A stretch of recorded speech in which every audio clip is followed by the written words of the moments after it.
ओम जय श्री बड़ू भैरवाय नमः।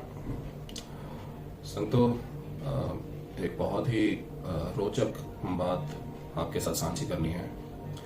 देखिए, हमारे समाज में 60% ऐसे लोग हैं जो कि दिन देख के भगवान को पूजने जाते हैं। आज मंगल का दिन है, आज शनि का दिन है। ऐसी चीजों पे बाबा का कोई विश्वास नहीं है।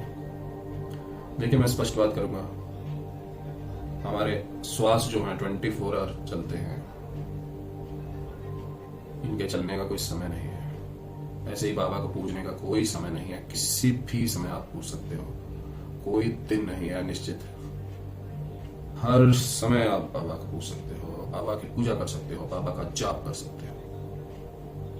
मैं तो यही चाहूंगा कि आप जब भी आपको समय लगे, अब समय लगे क्या है, समय लगे ये नहीं है कि हमें कुछ स्पेशल समय कहीं मंदिर में बैठ के, घर के मंदिर में बैठ के निकालना है। ऐसा नहीं है। आप बैठे हैं, थोड़ी देर फोन ही देख रहे हैं, सोशल मीडिया पे बिजी हो रहे हैं, उसको हटाओ, थोड़ी देर बाबा के ध्यान लगाओ, थोड़ा देर बाबा का नाम जपो। जिसको भी मानते हो उसका नाम जपो। मैं तो ये कहूंगा, मैं ऐसा कोई वो नहीं, नियम नहीं बना रहा हूं कि आपने मुझे सुनना है तो बाबा को ही पूछना है। आपको जिस पे विश्वास है उसको पूछो। माता रानी पे विश्वास है, माता रानी को याद करो। जय माता दी, जय माता दी, जय माता दी। साईं को पूज रहे हो, साईं साईं करो। जय साईं, साईं साईं साईं, मेरे साईं। पर करो, याद अवश्य करो। देखो, याद उससे क्या है, हमारी आध्यात्मिकता, हमारी आत्मा जो है उसको पावर मिलती है, वो शुद्ध होती है, उसको एनर्जी मिलती है इससे।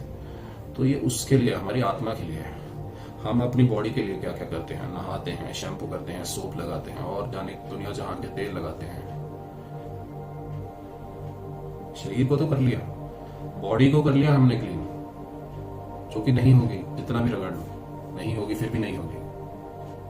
क्योंकि ये बॉडी जितनी मर्जी आप चमका लो, जितने मर्जी सेंट इस पे छिड़क लो, जितने मर्जी महक लो, असली महक आत्मा से आएगी। जब आपकी आत्मा शुद्ध है, उसकी शुद्धि हो गई है, तो आपको असली जो है एनर्जी, असली शुद्धता जो फील होगी, बॉडी की असली शुद्धता वो है। और वैसे भी जिस्म तो हम भूल जाते हैं, मिट्टी होना है, ये तो राख होना है। इसके लिए हम इतना क्यों सोचते हैं। बात केवल आत्मा की शुद्धि की है, उसको भी हमने एनर्जी देनी है, उसको भी साफ सफाई करनी है आत्मा की। तो उसके लिए हमारे पास क्या है, एक नाम ही है, एक ईश्वर का नाम ही हमारे पास है। हम ईश्वर का नाम जपें, कभी भी जपें, दिन में जपें, रात में जपें, सुबह जपें, शाम को जपें। अरे कोई समय थोड़ी है, कोई निर्धारित समय नहीं है इसका। कभी भी नाम जपें आप, जब भी कहीं भी बैठे हो, थोड़ा सा फ्री हो, कुछ भी कर रहे हो, नाम जपो। खाना पकाते टाइम जपोते रहो नाम।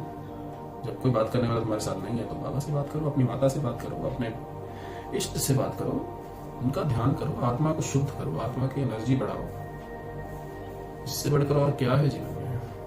जीवन में और बहुत कुछ जीवन में हम और बहुत कुछ ग्रहण करते हैं, बहुत कुछ पा लेते हैं, लेकिन असली जो हमें जो जिस चीज की सबसे ज्यादा जरूरत है, हम उस पर ध्यान नहीं देते, क्योंकि वो हमारे लिए जरूरी नहीं है ना।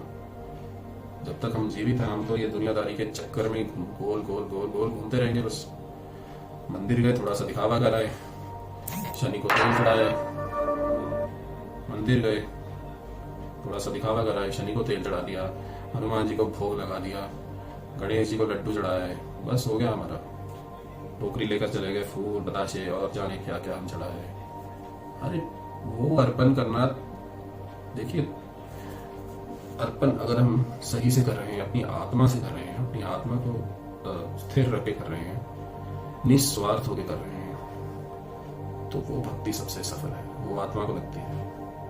अब आत्मा को लग गई, आत्मा पवित्र हो गई, उससे बढ़कर तो जीवन में और कुछ है ही नहीं, ना ही हमें कुछ और चाहिए।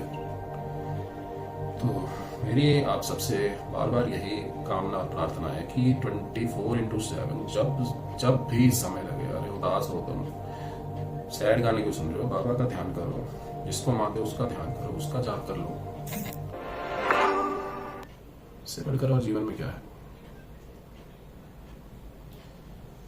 बाकी उसकी जब कृपा होनी है तो सब सफल होना है, आत्मा पवित्र अपने आप हो ही जानी है फिर। जय श्री वल्लभ।